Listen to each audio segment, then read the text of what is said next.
குடும்பத்தில் அனைவருக்கும் கல்யாண பட்டுகளுக்கு Pothys. Okay people, attention please. அக்கா கல்யாணத்துக்கு என்ன புடவை வாங்கலாம், அதான் இப்ப டிஸ்கஷன். முதல்ல கல்யாண பொண்ணு எனக்கு சாமுத்ரிகா. ஆப்வியஸ்லி. அத்தை உங்களுக்கு? எனக்கு பரம்பரா. உங்க பட்ஜெட்ல வந்துரும். பரம்பராலாம் கை தூக்குங்க. 1 2 3 ஆல் சித்திஸ். எங்களுக்கு வஸ்திரகலா. வஸ்திரகலா 4000 ரூபாய்க்கெல்லாம் இருக்கு. ஓகே, 5 வஸ்திரகலா, 4 பரம்பரா, அக்காக்கு 3 சாமுத்ரிகா. 2 ஜாஸ்தியா இருக்கு. அண்ணா நீ கை தூக்குனியா? ஏய் பாட்டிதான் சாமுத்ரிகா, வஸ்திரகலா, பரம்பரா 3த்துக்கும் கை தூக்கினா. பட்டு பட்டியல் ஓகேவா? போத்தீஸுக்கு போலாமா? குடும்பத்தில் அனைவருக்கும் கல்யாண பட்டுகளுக்கு போத்தீஸ். கதைகளை பேசும் விழியருகே எதை நான் பேச என்னுயிரே காதல் சுடுதே காய்ச்சல் வருதே.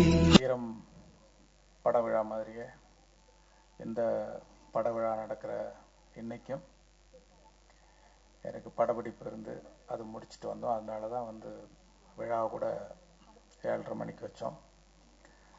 என்ன பேசுறதுன்னு கூட யோசிக்க கூட அவகாசம் இல்லாமல் தொடர்ந்து டே அண்ட் நைட் ஷூட்டிங் போயிட்டுருக்கு. இந்த விழாவில் ஏதாவது குறைகள் ஏதாவது இருந்தால் தயவுசெய்து எல்லார் சார்பாகவும் மன்னிச்சுக்குங்க. இந்த படம் ப்ரொடியூஸ் பண்ணதுக்கு நான் ரொம்ப பெருமைப்படுறேன். ஒவ்வொரு படத்துக்கும் எனக்கு ஏதோ ஒரு பெருமை கிடைச்சிட்டு இருக்கு. இந்த படத்தில் பாலச்சந்தர் சாரும் பாரதி ராஜாவும் நடித்தது நான் ப்ரொடியூஸ் பண்ணது பெரிய பெருமை. அது எனக்கு கிடைச்ச பாக்கியம். பாலச்சந்தர் சார்ட்ட அசிஸ்டண்டா சேரணும்னு எனக்கு ரொம்ப ஆசை. பல தடவை ஒரு அப்ளிகேஷன் எழுதி போஸ்ட் பண்ணலாமா யோசிச்சுட்டு போஸ்ட் பண்ணல. பல நாள் மார்னிங் நேராக ஒரு வீட்டு வாசலில் போய் வெயிட் பண்ணுவோம். என்னைக்காவது நாளைக்கு நம்மளை பார்ப்பாரு, பார்த்த ஒரு அசிஸ்டண்டா சேரணும் அப்படின்னு யோசிச்சு பார்த்தோம். என்னமோ ஒன்று தடுத்துச்சு, அது நான் முயற்சி பண்ணல. அதே மாதிரி பாரதிராஜ் சார் படம் 16 வயதிலே மிட்லண்ட் தியேட்டரில் ரிலீஸ் ஆன நாள் 2வது நாள் பார்த்தேன். அதுக்கப்புறம் ஒரு 4வது நாள் இந்த படம் பெரிய ஹிட் ஆயிடுச்சு.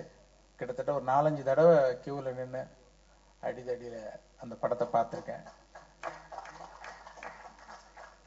இப்படி அருமையான இயக்குனர்களை நடிக்கிற ஒரு படத்தை தயாரிக்கிற பாக்கியம் எனக்கு கிடைச்சது ரொம்ப சந்தோஷம். இந்த படத்துல அவங்களுடைய நடிப்பு தான் பெரிய கிரிப்பு. என்ன நடக்கும், இந்த பக்கம் பாலச்சந்தர் சார், இந்த பக்கம் பாரதி ராஜா சார், அப்படின்னும் போது ஒவ்வொரு சீனும் பயங்கர இன்ட்ரெஸ்டா இருந்துச்சு. நான் படம் பார்த்தேன். ஆஸ் அ ப்ரொடியூசரா நான் ரொம்ப ஜாஸ்தி சொன்னா பில்டப் கொடுக்குற மாதிரி இருக்கும். ரொம்ப பிரமாதமான பர்ஃபார்மன்ஸ். இப்போ பார்த்தீங்கன்னா, இப்போ கேபி சார் அவருடைய பர்ஃபார்மன்ஸ் பார்க்கும்போது அது ரஜினி சார், கமல் சார் 2 பேரும் தெரியுறாங்க. அப்புறம் பார்த்தா பிரகாஷ் ராஜ் தெரியுறாரு. சரி, அவங்க 3 பேரும் தெரியுறாங்கன்னா இல்ல, இது வேற ஒண்ணு, வேற ஒரு பர்ஃபார்மன்ஸ். அதெல்லாம் தாண்டி வேற ஒரு எக்ஸ்ட்ரா மேஜிக் ஒண்ணு இருக்கு அவருடைய பர்ஃபார்மன்ஸ்ல.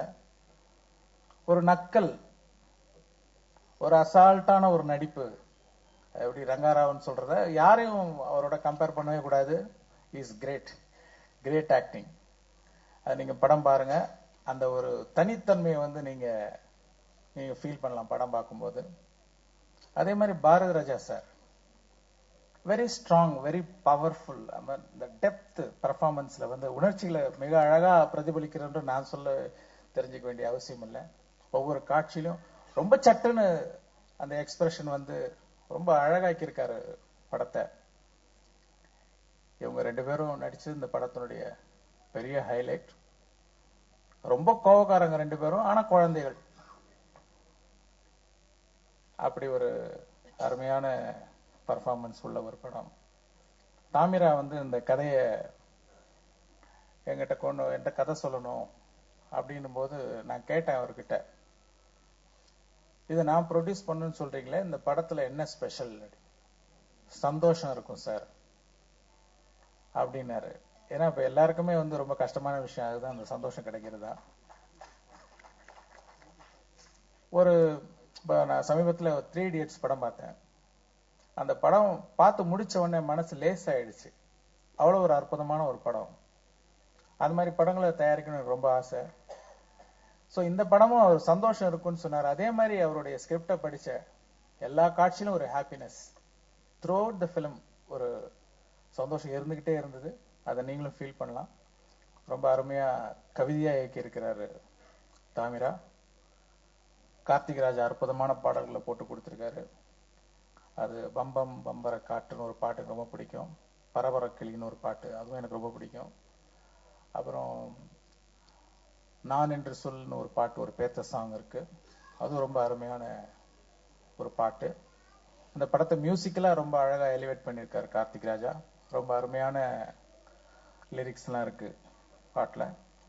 அதே மாதிரி செழியன் சினிமாட்டோகிராஃபர், உலக படங்களை பத்தின நல்ல அறிவு உள்ள, பரிச்சயம் உள்ள, அந்த மாதிரி உலக படங்கள் எல்லாம் பார்த்து நல்ல ஒரு தரமான படங்களை தமிழ்லையும் கொடுக்கணும் ஒரு தாகமுள்ள ஒரு அருமையான ஒரு சினிமாட்டோகிராஃபர் வந்து ஏற்கனவே கல்லூரி பண்ணியிருக்காரு. ஆனா இது ரொம்ப, நான் அவர்கிட்ட சொன்னேன், பிக்சர் போஸ்ட் கார்டு மாதிரி இருக்கணும் அந்த படத்துல, மனசுல பதிகிற மாதிரி ரொம்ப அழகான ஒளிப்பதிவு பண்ணியிருக்காரு. அவருக்கு என்னுடைய பாராட்டுகளையும் என்னுடைய நன்றியும் தெரிவிச்சு. அனைவருக்கும் எனது பணிவார்ந்த வணக்கம். மேடையில் இத்தனை பேரை கூப்பிட்டு வச்சு ஒரு விழா பண்றதுன்னா அது சங்கரால மட்டும்தான் முடியும். அவர் ஃப்ரேம்ல 10,000 பேர் இருப்பாங்க, லட்சக்கணக்கான பேர் இருப்பாங்க. மேடையிலையும் பாருங்க கிட்டத்தட்ட எண்ணி பார்க்க வேண்டிய ஒரு கட்டாயத்தில் இருக்கு. ஸோ இது வந்து சங்கர் ஒருத்தரால தான் முடியும். எல்லாரும் சொன்னாங்க என்னையும் பாரதி ராஜாவும் சேர்த்து நடிக்க வச்சது வந்து மிகப்பெரிய குதிரை கும்புன்னு சொன்னாங்க. அதெல்லாம் ஒன்றும் இல்லை, அதெல்லாம் ஒன்றும் இல்லை. இந்த விழா நடத்துறாரு, இதுதான் மிகப்பெரிய விழா.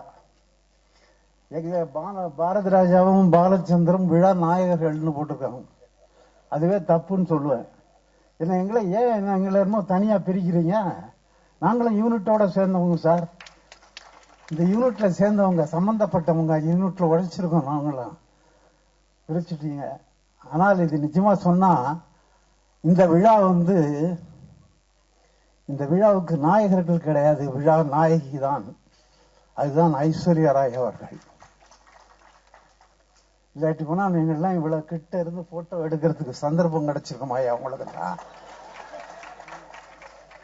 ஆக சங்கர் பண்ணது வந்து இது மிகப்பெரிய விழா, மிகப்பெரிய விழா. இது மிகப்பெரிய விழா. நாயகியாக ஐஸ்வர்யா ராய் அவர்களை கூப்பிட்டிருக்கிறார்.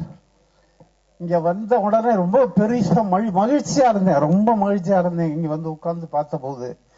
ஏன்னா நான் வந்து அந்த கொஞ்சம் அந்த ட்ரெய்லர் பார்க்க போறோங்கிற ஒரு சந்தோஷம். நாம எதுவுமே பார்த்தது கிடையாது இதுல. நான் டப்பிங் பண்ணதை தவிர ஒன்றும் பார்த்தது கிடையாது. ரொம்ப மகிழ்ச்சியா இருந்தது பார்க்கறோம்னு சொல்லி. அப்புறம் மேடைக்கு வந்ததுக்கு பிறகு இன்னும் மகிழ்ச்சி ஆயிட்டேன், ரொம்ப பெரிய மகிழ்ச்சி. ஏன்னா ஐஸ்வர்யா ராவுக்கு அடுத்த சீட் எனக்கு கொடுத்துட்டாங்க. நீ எல்லாம் நினைக்கலாம் இந்த கிழவனுக்கு இன்னும் ஆசை, இப்படி ஒரு ஆசை பக்கத்துல உட்கார்றதுக்கு அப்படின்னு நினைக்கலாம். அழக வந்து ஆராதிக்கிறதுக்கு வயசு ஏதியா? அந்த வகைதான். அழக யாரு வேணா ஆராதிக்கலாம், ஆராதிக்கிறதோட விட்டுறணும்.